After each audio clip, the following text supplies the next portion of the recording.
Hello hey guys, today is 18th of April, Monday का दिन है और आज के न्यूज़पेपर में कौन कौन सी न्यूज़ इंपॉर्टेंट है उसके बारे में चर्चा करेंगे।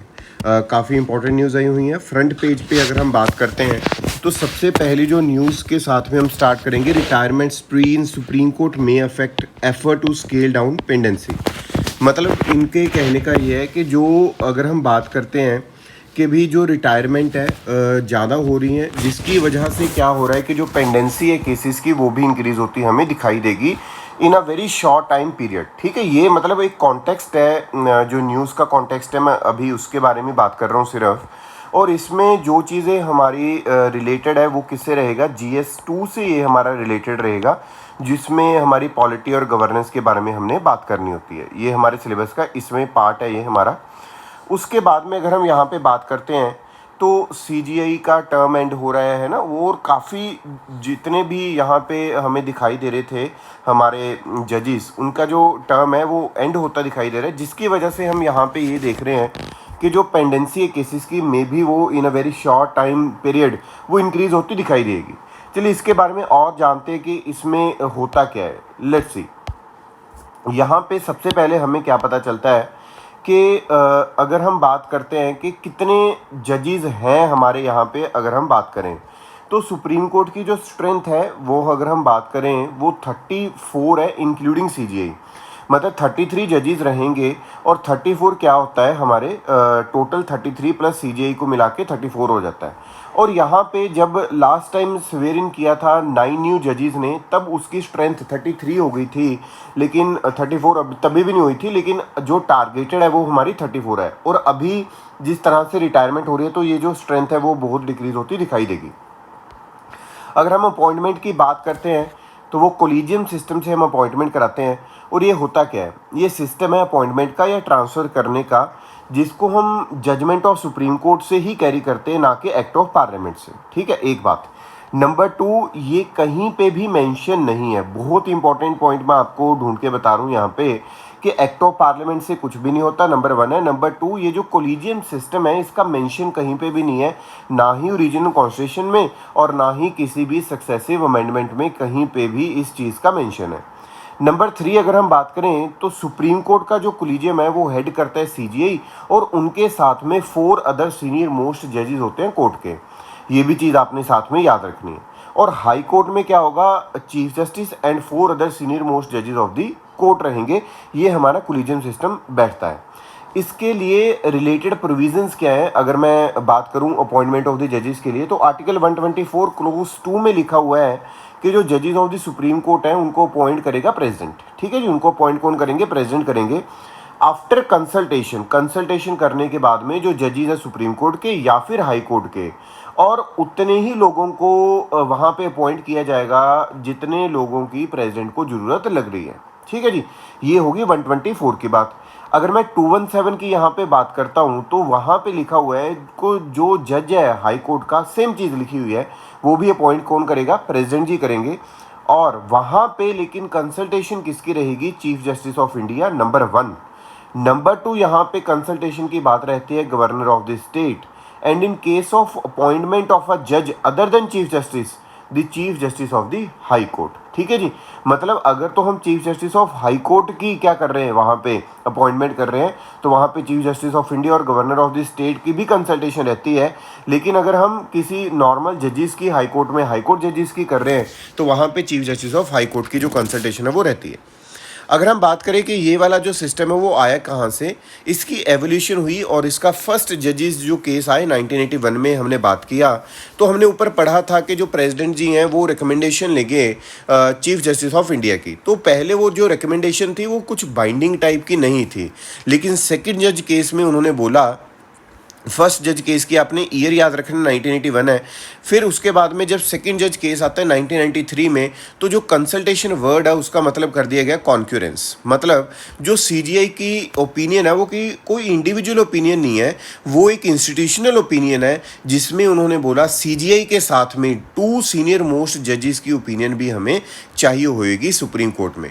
फिर थर्ड जज केस आता है 1998 में, जिसमें Supreme Court on president's reference के एक्सपैंड कर दिया जाए इसको और 5 मेंबर बॉडी बनाई जाए, जैसे हमने ऊपर बात किया, जिसमें CGI प्लस सीनियर मोस्ट जजेस जो हैं वो आएंगे। ठीक है, CGI प्लस जो सीनियर मोस्ट जजेस है वो आएंगे यहाँ पे, तो उसके बारे में हमें यहाँ पे लास्ट में पता चलता है। तो this is the process of appointment of जजेस and this topic is related to GS2। ठीक है, ये GS2 से रिलेटेड है टॉपिक, जिसमें पॉलिटी और गवर्नेंस हमारा आता है। सीधा सीधा टॉपिक लिखा हुआ, बहुत इंपॉर्टेंट टॉपिक है। इसका जनरल क्वेश्चन हमें प्रीलिम्स में भी और मेंस में भी देखने को मिलता है।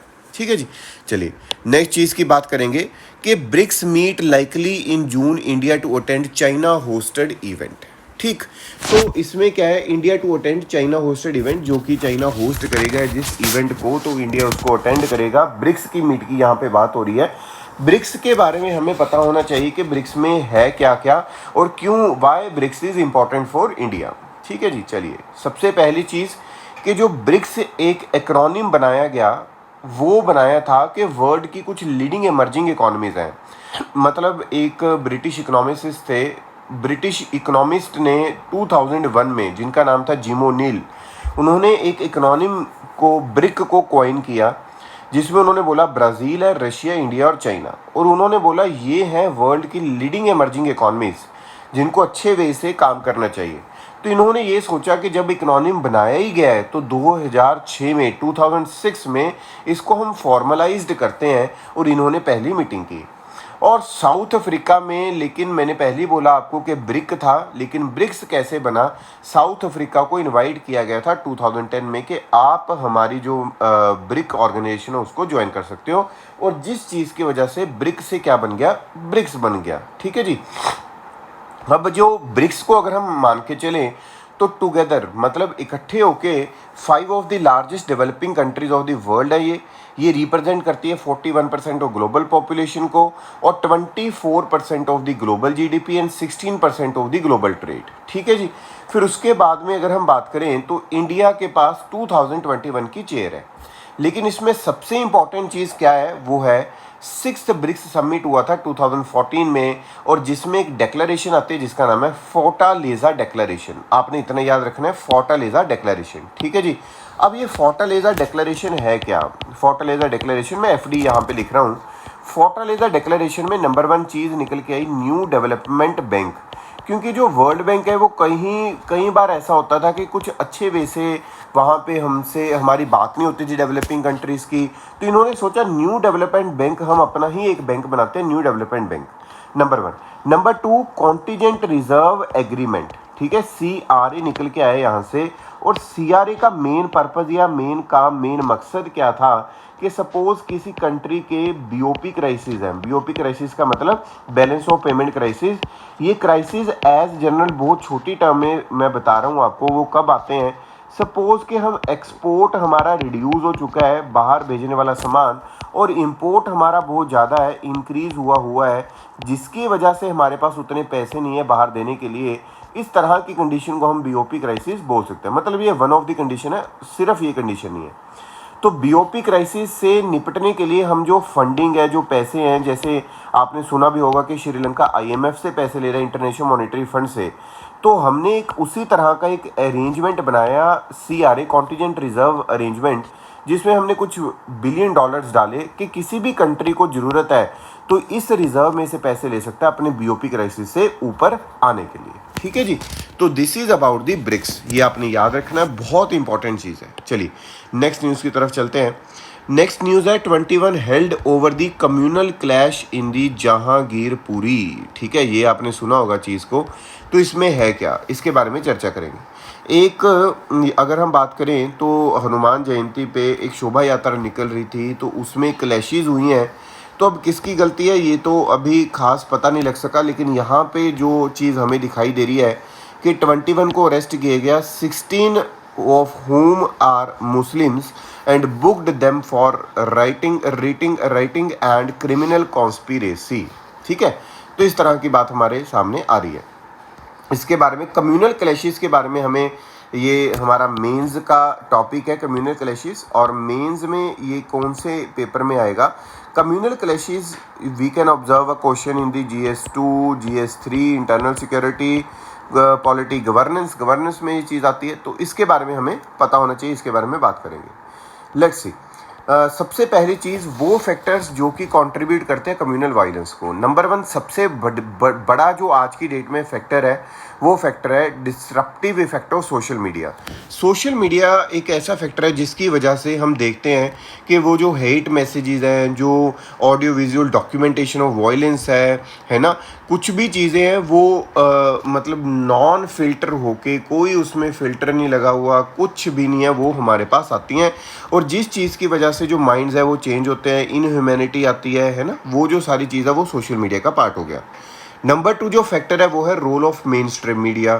अब मीडिया एथिक्स है, मीडिया न्यूट्रलिटी बना के रखनी चाहिए, लेकिन अगर किसी एक पर्टिकुलर आइडियोलॉजी को कोई भी हम ये नहीं बोलते कि एक कि कोई इस तरह का मीडिया, कोई इस तरह का मीडिया, सारी मीडिया आजकल क्या हुए हैं, किसी भी पार्टी के लिए टिल्टेड है ना, तो वो जो चीज़ है वो भी क्या होनी चाहिए, थोड़ी सी ख़त्म होनी चाहिए। फिर उसके बाद में वैल्यू बेस्ड एजुकेशन।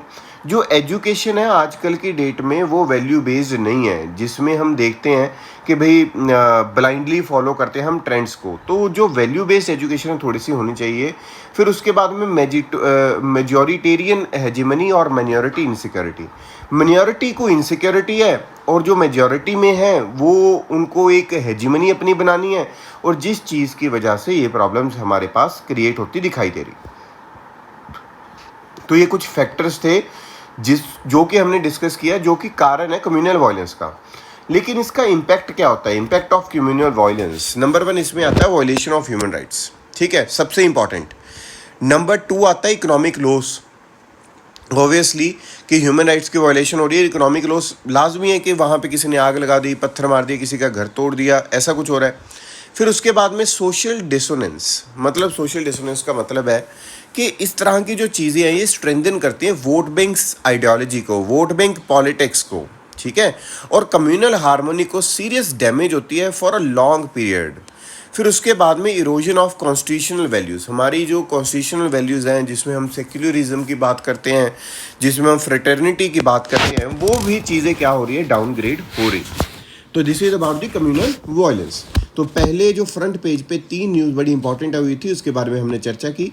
आगे न्यूज़ के बारे में चर्चा करेंगे। अगले जो पेजेस है उस पर कुछ खास इंपॉर्टेंट नहीं है, लेकिन this article written by our chairman, है ना, जो राज्यसभा में हमारे चेयरमैन जी है, तो उन्होंने यहाँ पे ये जो आर्टिकल है वो लिखा है, वो बड़ा अच्छा आर्टिकल है, इसके बारे में चर्चा करेंगे। एडिटोरियल, ठीक है। तो एडिटोरियल नंबर 1 जो आज का इंपॉर्टेंट है, और एक ही एडिटोरियल मुझे लगता है इंपॉर्टेंट है, बाकी हम धीरे धीरे करके डिस्कस कर भी चुके हैं। इसका नाम है North Pole for science and technology, ठीक है। यहाँ पे उन्होंने बात की, इंट्रोडक्शन बहुत अच्छी है, आप इसको सेव भी करके रख सकते हो, ठीक है। यहाँ पे उन्होंने बोला कि मैन काइंड ने शेप लिया वेरियस एंशिएंट सिविलाइजेशन, जैसे कि इजिप्टियन होगी, Mesopotamia, Greek, Chinese, Indus valley. लेकिन कहते हैं ये सिविलाइजेशन ने तभी काम करना स्टार्ट किया, या सिविलाइजेशन तभी इवॉल्व होना स्टार्ट हुई जब ह्यूमन ने डिसाइड किया कि भाई हम अपनी जो नोमैडिक लाइफ है उसको हम गिव अप करेंगे और अपना एक अच्छा लाइफस्टाइल एक अच्छी जगह पे, एक जगह पे रह के जीना पसंद करेंगे। तो बहुत लंबी जर्नी है जिसमें हमें पता चलता है कि मॉडर्न सिविलाइजेशन हमारी आई, और जिसमें हमने देखा कि कॉमन फीचर्स और एस्पिरेशन से अक्रॉस द ग्लोब। लेकिन इसका जो की फीचर था वो क्या था, वो यहाँ पे मैंने भी इसको अलग जो है मार्क किया है कि accumulation of spontaneous knowledge, pursuit of higher standard of living, propelled by a rapid strides in the field of science and technology। कि जो हमारी सोच है कि भाई हमें नॉलेज एक अच्छे लेवल की लेनी है, हमने हायर स्टैंडर्ड ऑफ लिविंग दे लेनी है, मतलब साइंस एंड टेक्नोलॉजी के फील्ड में जो हमने आगे बढ़ने की कोशिश की है यहाँ पे, वो एक अच्छी चीज़ है, जो कि मतलब एक सबसे बड़ा फीचर है जो कि इस चीज़ का पार्ट है। नंबर 2 यहाँ पे एक जो चीज़ यहाँ पे देखने को मिल रही है, relentless quest for the better living, ठीक है, जिसने क्या किया है, कुछ इश्यूज पैदा कर दिए जो कि हमारी वैल्यूज़ के लिए एक इशू जब हम बात करते हैं उसका रेलिवेंस क्या है, consequences of blindfolded pursuit, कि भाई बस ये अचीव करना है, और application of science and technology.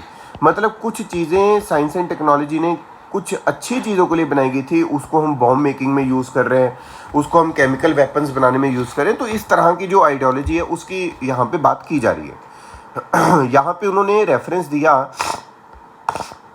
Values और इंटरेस्ट का, तो यहाँ पे उन्होंने नाम लिया डॉक्टर वाई नायुदम्मा का, है ना। वो पद्मश्री रिसिपिएंट थे, नोटेड साइंटिस्ट थे। उन्होंने उन्होंने लेदर जो रिसर्च इंस्टीट्यूट है, सेंट्रल लेदर इंस्टीट्यूट, उसके फॉर्मर डायरेक्टर रहे हैं। तो ऑब्वियसली लेदर के जो बिजनेस है या फिर ऑर्गेनाइजेशन है या फिर जो साइंस है लेदर की, उसमें एक मेजर काम किसने किया है? डॉक्टर वाई नायुदम्मा ने। उनकी जो वर्क है, उनकी कंट्रीब्यूशन, उनकी फ़िलॉसफी ये बताती है कि कुछ कंसर्न्स मतलब जो है वो हैं साइंस एंड टेक्नोलॉजी में आज की डेट में, और कुछ ऑब्जेक्टिव्स, कुछ ये वो हैं उसमें कंसर्न। तो उसमें ये बोलना क्या चाह रहे हैं कि मेन इश्यूज आज की डेट में क्या है, whether science and technology should adapt to the people और पीपल शुड अडेप्ट दैम। मतलब जो मेन इश्यूज थे, डॉक्टर वाई नायुदम्मा जो बोलते थे कि, और उसके बाद में whether they should emerge from the felt needs और कंसर्न्स ऑफ द पीपल और should be driver from the top. So उसमें वैल्यूज़ क्या होनी चाहिए साइंस एंड टेक्नोलॉजी को यूज़ करते हुए, वो चीज़ यहाँ पे बात की जा रही है और वही चीज़ पे फोकस कर रहे हैं वेंकैया नायडू जी। अगर हम यहाँ पे बात करते हैं, it should be taken to the people in the form of effective technological tools, ठीक है जी। जिसकी वजह से क्या होना चाहिए कि हर एक बंदा अपनी जो प्रॉब्लम्स है उसको सॉल्व कर पाए।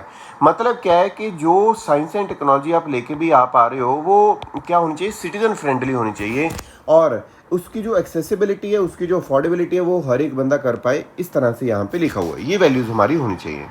रीशेपिंग लेदर इंडस्ट्री, जो डॉक्टर नायुदम्मा थे वो पायोनियर हैं, contribution to change the nature of the ये leather industry in the country. क्योंकि आपको पता होगा कि हमारी कंट्री में ये जो लेदर का काम करने को एक अच्छा काम नहीं माना जाता था, तो कुछ ही कम्युनिटीज़ हैं वो जो काम करती थी, लेकिन इन्होंने साइंस एंड टेक्नोलॉजी से जो सिंकिंग थी, है ना, जो स्किन्स से स्मेल आती थी गंदे लेवल की, वो चीज़ों पे बारे में बात किया। Removal of the stench, improving the skills हो गया, मशीन्स बनाना, उस पर काम करना, ताकि लोगों का कम से कम उसमें इन्वॉल्वमेंट हो चीज़ों में, है ना। तो वो जो चीज़ें कि भाई एक पर्टिकुलर कम्युनिटी करेगी और इसको ठीक नहीं माना जाता था, उसके बारे में, उसके लिए सबसे ज़्यादा जो काम है, प्रमोट किया लेदर प्रोडक्ट्स को, और प्रमोट करके ये वाली चीज़ को यहाँ पे रीशेप करते हुए दिखाई दिए। और अगर हम यहाँ पे बात करें प्रोग्राम्स और थ्रेड में, यहाँ पे जो इम्पोर्टेंट चीज़ है, उन्होंने बोला कि I am struck by the vision of doctor Nayudamma. मैं वहाँ पे कहते अटक गया हूँ, और ये वाली जो विजनरी सोच है वो कहते हैं मुझे आज की डेट में किसकी दिखती है? प्रधानमंत्री नरेंद्र मोदी जी की। क्योंकि उन्होंने बोला कि उन्होंने सबसे पहले काम किया कि वीमेन के पास एक बैंक अकाउंट होना चाहिए, जिसमें उसकी जो डिफरेंटली उसको ट्रीट किया जाएगा, जिससे और एक जो रिस्पेक्ट है फैमिली में इंक्रीज़ होएगी। और इसी वजह से उन्होंने एक स्कीम भी चलाई, आपको याद होगा, प्रधानमंत्री जनधन योजना। बड़ी इंपॉर्टेंट स्कीम है, जिसके अंदर 50 करोड़ बैंक अकाउंट्स जो हैं वो ओपन हुए थे, ठीक है जी। सो एक नेशनल मिशन था जिसमें फाइनेंशियल इंक्लूजन की हमने यहाँ पे बात की थी। एक नेशनल मिशन था जिसमें हमने फाइनेंशियल इंक्लूजन की बात की। सो सेल्फ जो रिलायंस है वो कोर है एक डॉक्टर नायुदम्मा फिलॉसफी का, और यही चीज़ को आगे परस्यू कौन कर रहे हैं? आज के प्रधानमंत्री। यहाँ पे उन्होंने बात की कि referring to the provisions of the United Nation charter, जिसमें हम बात करते हैं कि वर्थ, इक्वालिटी, राइट्स, ये वो, और सबका साथ, सबका विश्वास, सबका प्रयास, ये भी यहाँ पे चीज़ का मेंशन किया। अगर हम, उन्होंने बोला कि बात करें कि अगर इंडिया को विश्व गुरु बनना है, तो जो साइंस एंड टेक्नोलॉजी है उसको हमें यूज़ करना पड़ेगा विद वैल्यूज़, विद ऑब्जेक्टिव्स। अगर हम उस चीज़ से यूज़ नहीं करेंगे तो वो हमें ही हार्म देती हुई दिखाई देगी। फिर उसके बाद में यहाँ पे क्या है? Nationalism is a positive force. जो डॉक्टर नायुदम्मा है उन्होंने फर्मली बिलीव किया कि जो इंडिविजुअल है वो फ्लरिश करता है एट हिज और her best only with a sense of community participation, environment of collective Endeavour, ठीक है। कलेक्टिवली हमें आगे बढ़ना पड़ेगा, ये यहाँ पे कंक्लूजन में बात की जा रही है, और ये सबसे इम्पॉर्टेंट यहाँ पे चीज़ है, और आपने इसको नोट डाउन भी आप कर सकते हो। और इस तरह का जो इकोसिस्टम जब हम इस पे काम करेंगे, वो स्पिरिट ऑफ नेशनलिज्म के नाम पे भी चलेगा। Nationalism accordingly is a positive force of ensuring the rapid progress of our nation. तो अगर हम नेशनलिज्म की भावना से इसको आगे लेके जाएंगे तो ये एक अच्छे वे से पॉजिटिव फैक्टर की तरह आगे काम करेगा, not a negative factor as is being sought to be propagated by the some. ठीक है, तो ये बड़ा इंपॉर्टेंट एडिटोरियल था जो कि हमने डिस्कस किया. Now this editorial belongs to the IMD which I have already discussed in the last, जो हमने मुझे लगता है न्यूज़पेपर किए थे, उसमें एक न्यूज़पेपर में IMD के बारे में भी बताया था. इसका मतलब है इंडियन मेट्रियोलॉजिकल डिपार्टमेंट. ठीक है, आपको क्वेश्चन आएगा प्रीलिम्स में, मैं आपको बता दूं कि इसकी फॉर्मेशन कब हुई. After independence, before independence. Before independence हुआ 1875 में. ठीक है जी, तो इतना आपने याद रखना है. अगर मैं बात करूं तो IMD किस तरह से फोरकास्ट करता है, तो अगर उन्होंने बोला कि नॉर्मल रेनफॉल होएगी, तो नॉर्मल रेनफॉल का मतलब होता है 96 टू 104 के बीच में, 104% के बीच में अगर रेनफॉल है तो वो नॉर्मल है. अगर 104 से ऊपर परसेंटेज की रेनफॉल जा रही है तो वो क्या होगी, ज़्यादा रेनफॉल. और अगर 96% से नीचे है तो वो क्या होगी, डेफिसिएंट रेनफॉल. ये एक्सेस में हो गया, ये डेफिसिट रेनफॉल हो गया. ठीक है, तो जो IMD है इस तरह से अपना जो है काम करता है, इंडियन मेट्रियोलॉजिकल डिपार्टमेंट, जो कि 1875 में बना था. चलिए नेक्स्ट जो है यहाँ पे, again the same issue, the same editorial, which is not now very important for us because we have already discussed very extensively. So ये श्रीलंका का जो एडिटोरियल है उसके बारे में यहाँ पे बात की जा रही है, तो ये हमारे लिए बहुत इंपॉर्टेंट है क्योंकि हम बहुत टाइम से इसको डिस्कस कर चुके हैं. फिर उसके बाद में ये फ्रेंच सिटीजन्स को लेकर कुछ एडिटोरियल है, ये भी हमारे लिए इंपॉर्टेंट नहीं है, ऑब्वियसली नॉट इम्पॉर्टेंट. ठीक है जी, तो अगर इसके बारे में कुछ और बहुत ख़ास चीज़ आती है तो उसको हम डिस्कस कर देंगे बाद में. चलिए, यहाँ पे जो नेक्स्ट चीज़ इंपॉर्टेंट है वो है पाकिस्तान एयर स्ट्राइक्स. इसका हमारी कंट्री में बड़ा रेलेवेंस हो जाता है. ये GS2 का पार्ट है, इंटरनेशनल रिलेशंस का पार्ट है. Then we can connect this topic with GS3, international security, और sorry internal security. Death toll from Pakistani's military air strike in eastern Afghanistan provinces of Khost and Kunar. ठीक है जी, सो इसमें हो क्या रहा है कि अफगानिस्तान की जो प्रोविंसेस है खोस्त और कुनार, वहाँ पे पाकिस्तान की मिलिट्री एयर स्ट्राइक की है. और ये पाकिस्तान और अफगानिस्तान की जो बॉर्डर टेंशन है वो राइज हुई हैं जब से तालिबान ने वहाँ पे पावर को सीज़ किया है. यहाँ पे अभी देखने वाली बात ये है कि किस तरह से जो तालिबान है वो एक्शन में आती है और एक्शन लेती है. उसके बाद में इसके बारे में चर्चा की जा सकती है ज़्यादा. ठीक है जी, चलिए इन्फोर्समेंट डायरेक्टोरेट के बारे में यहाँ पे बात है कि उसकी फंक्शनिंग जो इन्फोर्समेंट डायरेक्टोरेट की है वो कैसे होती है. चलिए पहले तो मैं आपको बता दूँ कि जो इन्फोर्समेंट डायरेक्टोरेट है उसका नाम था पहले इन्फोर्समेंट यूनिट. ठीक है, और ये डिपार्टमेंट ऑफ इकोनॉमिक अफेयर्स के अंडर होता था. मैं आपको सारा यहाँ पे हैंड रिटन करके बता रहा हूँ ये सारी चीज़ें. और बाद में इसका नाम चेंज कर दिया गया और नाम चेंज किया था 1957 में, जिसका नाम रखा enforcement directorate. Now this is under the department of revenue and which is under ministry of finance. पहली चीज़ ये, और ये क्वेश्चन आ चुका है कि किसकी मिनिस्ट्री के अंदर है, ministry of home affairs. No, this is under the ministry of finance. So इसके दो मेन प्रोविजंस है, जिसमें ये दो मेन प्रोविजंस है. वैसे इसके 4 काम है जो ये करते हैं. ठीक है, 2 मेन प्रोविज़न क्या है. नंबर 1, यहाँ पे जो फेमा एक्ट है हमारा 1999 का, उसके अंदर जितनी भी प्रोविजंस है, फॉरेन एक्सचेंज मैनेजमेंट एक्ट, उसको एक्सचेंज को मैनेज करने की भी जो बात है वो ED ही करता है. नंबर 2, यहाँ पे बात आती है PMLA, prevention of money laundering act of 2002. जो भी प्रोविज़न उसके पास है, मतलब मनी लॉन्ड्रिंग को रोकने का जो काम है वो भी कौन करेगा, ED करेगा. तो मनी लॉन्ड्रिंग होती क्या है कि ब्लैक मनी को वाइट में कन्वर्ट करना और उसको दोबारा अपनी कंट्री में लेकर आना, वो हो गया हमारा मनी लॉन्ड्रिंग. ठीक है, और यहाँ पे भी यही लिखा हो, देखिए फेमा हो गया, फिर उसके बाद में PMLA आ गया. ठीक है जी. नेक्स्ट चीज़ की अगर हम बात करें तो यहाँ पे तीसरी चीज़ आती है, आपने देखा होगा कई ऐसे लोग हैं जो यहाँ पे लोग पैसे लेते हैं और बाहर की कंट्रीज़ में भाग जाते हैं, जिसको मैं बोलता हूँ फ्यूगिटिव इकोनॉमिक ऑफेंडर्स. तो जो फ्यूगिटिव इकोनॉमिक ऑफेंडर्स एक्ट है, ठीक है जी, उसके अंदर भी ED ही लोगों को पकड़ता है और लोगों के लिए काम करता है. ठीक है जी, जैसे आपने सुना होगा कि जो विजय माल्या है वो यहाँ पे उन्होंने बहुत ज़्यादा जो चीज़ें ख़राब की और वो बाहर भागे. तो जो फ्यूगिटिव इकोनॉमिक ऑफेंडर्स हैं उनको बाहर से लेके आने का या फिर उनके अगेंस्ट केसेस दर्ज करने का वो जो सारा काम है वो ED के अंडर आता है. और लास्टली नंबर 4, कोफी पोसा एक एक्ट है. कोफी पोसा का मतलब क्या है कि स्मगलिंग को रोकना और फॉरेन एक्सचेंज को प्रिवेंट करना. ठीक है जी, conservation of foreign exchange, prevention of smuggling act, ये इसमें इस कॉफ़ी पोसा में जो ईडी है वो क्या करती है, प्रिवेंटिव डिटेंशन करती है। प्रिवेंटिव डिटेंशन का मतलब कि अभी उन्होंने कोई अपराध नहीं किया है ना, अभी कोई क्राइम नहीं किया, लेकिन उससे उनको लग रहा है कि भाई कोई ना कोई क्राइम कर सकते हैं, तो वो प्रिवेंटिव डिटेंशन के अंदर आएगा, ना कि प्यूनिटिव डिटेंशन के अंदर आएगा। ठीक है जी, चलिए अगली न्यूज़ की तरफ चलते हैं।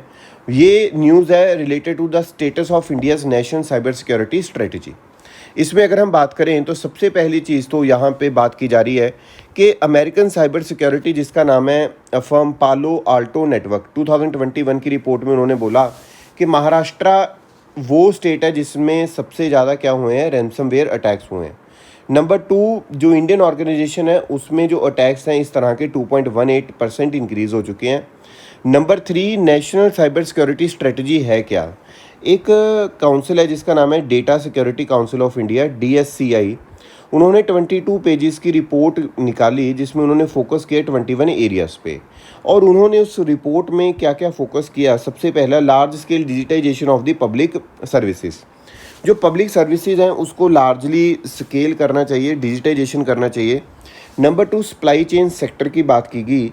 और number 3 critical information infrastructure protection की बात की गई। यहाँ पे क्रिटिकल इंफॉर्मेशन इंफ्रास्ट्रक्चर प्रोटेक्शन की बात क्या है कि जो क्रिटिकल इंफॉर्मेशन कहीं पे है, कहीं पे भी in any institution, whether it is private और वेदर इट इज़ पब्लिक, तो उसकी प्रोटेक्शन की यहाँ पे बात की गई। और आगे अगर हम बात करें यहाँ पे डिजिटल पेमेंट्स के बारे में बोला गया कि एक मैपिंग और मॉडलिंग डिवाइसेस होनी चाहिए। स्टेट लेवल साइबर सिक्योरिटी की भी यहाँ पे बात की जा रही है। उसके बाद में what steps does the report suggest, क्या रिपोर्ट ने सुजेस्ट किया कि किस तरह से फोकस एरियाज़ पे आपको काम करना, कौन से फोकस एरियाज़ पे काम करना चाहिए।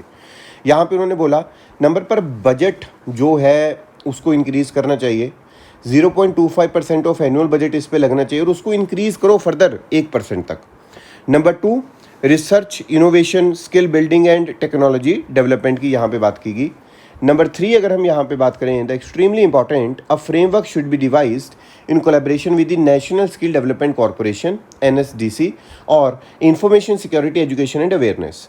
तो इसमें जो चीज़ें निकल के आएंगी वो ज़्यादा काम करेंगी। And moreover this is extremely important point where they have said कि जो DSCI है उन्होंने रिकमेंड किया कि एक साइबर सिक्योरिटी सर्विसेज होनी चाहिए on the lines of engineering services. ठीक है, इंडियन इंजीनियरिंग सर्विसेज। और उसके बाद में क्राइसिस मैनेजमेंट की बात है, साइबर इंश्योरेंस की बात है, साइबर डिप्लोमेसी की बात है, साइबर क्राइम इन्वेस्टिगेशन की बात है। इसका what is the progress in its implementation में प्रोग्रेस कहाँ पे है। Budget session of parliament several MPs question the ministry on when the centre plans to introduce the policy. तो इसके बारे में हमने यहाँ पे बात की है। अगली न्यूज़ की तरफ बढ़ते हैं। जो हमारी अगली न्यूज़ है, China deploying UAVs near LAC। मतलब कि अनमैन्ड एरियल जो व्हीकल्स हैं वो वहाँ पे डिप्लॉय कर रहा है जो चाइना है। यहाँ पे हमें पता होना चाहिए बहुत इंपॉर्टेंटली कि भाई डिफरेंस क्या है LAC और LOC में। तो ये पिक्चर मेरे पास है, मैं इसको आपको बड़ा करके दिखाता हूँ कि एक तो चीज़ राजे हमारे यहाँ पे जो हमें पता है वो होती है LOC वो है जिसको हमने एक एग्रीमेंट से मतलब सब कुछ हमने देखा एग्रीमेंट से कि भाई एक लाइन होनी चाहिए जहाँ पे इसके पार आपका है उसके पार मेरा है, तो वो तो होगी LOC। मतलब क्या है, लाइन ऑफ कंट्रोल। एक एग्रीमेंट से हमने मिलके बैठ के चीज़ों को बनाया है ना। लेकिन जो LAC है वो किसी एग्रीमेंट से नहीं बनी, बस वो बन गई जी। उन्होंने 1962 में अटैक किया और वो उन्होंने हमारी टेरिटरी ली, ये एक्साई चीन वाली। और इस टेरिटरी में अगर मैं बात करूं तो इस टेरिटरी के पार वो कभी ना कभी वो कहते जी ये लाइन बस हमने ड्रॉ कर दी, इंडिया की लाइन कुछ और है, उनकी लाइन कुछ और है, जिसकी वजह से ये जो इधर उधर आने वाली काम आपने देखा होगा कि कभी हमारे जो जवान हैं उधर जा रहे हैं, कभी उनके जो आर्मी वाले इधर आ जाते हैं हमारे यहाँ पे। तो वो इस वजह से होता है क्योंकि ये कुछ फिक्स्ड लाइन नहीं है जिसको मैं बोलूँ कि LAC को। यहाँ पे आप देख रहे हो ये जम्मू एंड कश्मीर है मेरा, यहाँ पे कारगिल है, ये India China line of actual control हो गया LAC। ये एक साई चीन पार्ट जो कि चाइना ने हमसे 1962 में किया था। और ये ऊपर वाला पार्ट यहाँ पे अगर हम बात करें, territory ceded by Pakistan to China in 1963। वैसे पाकिस्तान के पास थी लेकिन चाइना को दे दी। ये POK जो कि बहुत ही ज़्यादा हम बोल सकते हैं कि भी ट्राइबल्स की हेल्प से या फिर आर्मी की हेल्प से पाकिस्तान ने हमसे ग्रैब कर लिया। ठीक है जी। और यहाँ पे इस पोजीशन पे आ जाता है यहाँ पे एक्साई चीन which is the part of India. ठीक है जी। चलो नेक्स्ट न्यूज़ की तरफ चलते हैं। Concern over only English question paper for TNPSC exam. Tamil Nadu PSC exam था, उसमें एक पोस्ट निकली डिस्ट्रिक्ट चाइल्ड प्रोटेक्शन ऑफिसर की, DCPO। उसमें बोला गया कि भाई जो उसमें 2 एग्ज़ाम होंगे, ये सारी न्यूज़ मैं इसी तरह से आपको समझा देता हूँ। उसमें 2 एग्ज़ाम होंगे, पेपर 1 और पेपर 2। उन्होंने बोला जो पेपर 1 है उसमें 5 सब्जेक्ट में से कोई भी आप एक सब्जेक्ट ले सकते हो, मतलब ऑप्शनल है। लेट्स से वहाँ पे आप सोशियोलॉजी ले सकते हो, social work, psychology, social development, criminology, ये ले सकते हो। और उसका जो क्वेश्चन पेपर आएगा उसकी जो लैंग्वेज है वो ओनली एंड ओनली क्या रहेगी, इंग्लिश रहेगी, पहली चीज़। नंबर 2 जो पेपर है जिसमें जनरल स्टडीज़ है, जिसमें एप्टीट्यूड है, जिसमें रीजनिंग है, वो इंग्लिश प्लस तमिलनाडु जो तमिल लैंग्वेज है उसमें आएगा, लेकिन ये वाला पेपर जो है अकेला इंग्लिश में आएगा। तो इसके लिए एक कंसर्न दिखाया जा रहा है, क्योंकि अगर हम बात करें सेम पोस्ट के लिए अगर कभी पहले नोटिफिकेशन आई थी तो इस तरह का काम नहीं किया गया था, उसमें दोनों के लिए बात की जाती थी, लेकिन अभी ये चीज़ आ रही है तो इसके लिए एक कंसर्न पैदा होता हुआ दिखाई दे रहा है। ठीक है जी, चलिए नेक्स्ट चीज़ की तरफ चलते हैं। जो नेक्स्ट न्यूज़ है आज की हमारी डिस्कस करने के लिए, Boris Johnson to start India visit from Gujarat. तो जो बोरिस जॉनसन जी हैं ये गुजरात से अपना जो विज़िट है हमारे यहाँ पे इंडिया में स्टार्ट करेंगे। अभी रिसेंटली ये आपको ने न्यूज़ देखी होगी, ये यूक्रेन में थे और वहाँ पे सरप्राइज़ विज़िट किया, वहाँ की कंडीशंस को देखा उन्होंने, तो एक ये चीज़ है। सेकेंडली यहाँ पे WHO DG2 विजिट इंडिया, ठीक है। तो WHO का हेडक्वार्टर आपने बताना है, बाकी छोड़ो, WHO का हेडक्वार्टर आपने देखना है या फिर बताना है, आपने कमेंट सेक्शन में बताना है। चलिए, explore green cremation methods. NGT ने बोला है कि एयर पोल्यूशन को हमने कम करना है, जिसकी में हमने एक चीज़ है कि जो क्रीमेशन मेथड्स हैं उनको ग्रीन क्रीमेशन मेथड्स की तरफ लेके चलो। लेकिन हमें पता होना चाहिए कि NGT क्या है। चलिए NGT के बारे में हम डिस्कस करते हैं एक्सटेंसिवली कि जो NGT है वो 18 अक्टूबर 2010 को बनती है under the NGT act of 2010। मतलब कोई भी चीज़ जो एक्ट के अंदर बनती है वो कौन सी बॉडी हो जाएगी, स्टैट्यूटरी बॉडी हो जाएगी। Number 2, establish for effective and expeditious disposal of cases, number 2 है यहाँ पे। Number 3, New Delhi principal place है सिटिंग ऑफ द ट्राइब्यूनल का, ठीक है जी। 4 अदर प्लेसेस भी हैं। नंबर 4 अगर हम बात करें, tribunal is not bound by the procedure laid down by under the code of civil procedure, वो उसको फॉलो नहीं करते, वो नेचुरल जस्टिस के प्रिंसिपल को फॉलो करते हैं।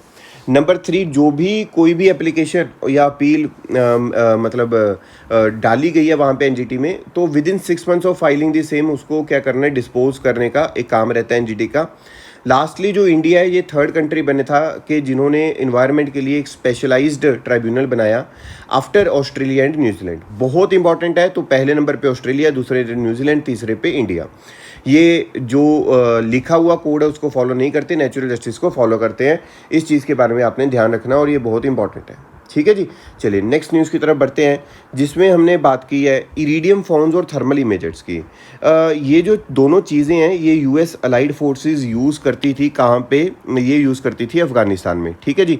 और ये दोनों की दोनों चीज़ें हमें अब कहाँ पे मिल रही हैं, और ये टेररिस्ट को मतलब एक तरह से हेल्प करती थी कि टू स्केप द सिक्योरिटी कॉर्डन्स, ठीक है जी, जो सिक्योरिटी उनको नहीं पकड़ पाती इससे। तो ये जो चीज़ें हैं दोनों इरिडियम फ़ोन और थर्मल इमेजेस ये हमें मिले हैं कश्मीर वैली में, जो कि मिलिटेंसी हिट कश्मीर वैली में, जो कि हमारे लिए एक कंसर्न की बात है, ठीक है जी। चलिए, तो आपको ये इरिडियम फ़ोन और थर्मल इमेजेस के बारे में आई होप समझ में आ गया होगा। इतना ही हमारे लिए इंपॉर्टेंट और आपने याद रखना है इसका काम क्या है मेनली। नेक्स्ट जो न्यूज़ है वो कोई भी नहीं है, ठीक है जी। सो आज के न्यूज़पेपर में इतना ही था, बिजनेस वाले में कुछ खास आया नहीं है। और यहाँ पे ये आपको पता ही है, क्लैशेस एट अल अक्सा मॉस्क, ये हमने पहले भी देखा था। अल अक्सा मॉस्क हैं जो वहाँ पे क्लैशेस हुआ, इजराइल की जो मिलिट्री उसने अटैक कर दिया था, आपको पता ही है, ठीक है जी। तो ये कुछ नई बात नहीं है, तो ये सारा सेम है। तो आज के लिए इतना ही। आगे आने वाली अपडेट्स के लिए आप हमारा जो चैनल है उसको सब्सक्राइब कर सकते हैं। बड़ा अच्छा कंटेंट वो है, content is on the way, so please subscribe the channel and like and make sure you have share the video with your friends, के उनको भी पता लग सके कि किस तरह से जो न्यूज़पेपर है उसको पढ़ना है और उसको आगे लेके जाना है। Thank you.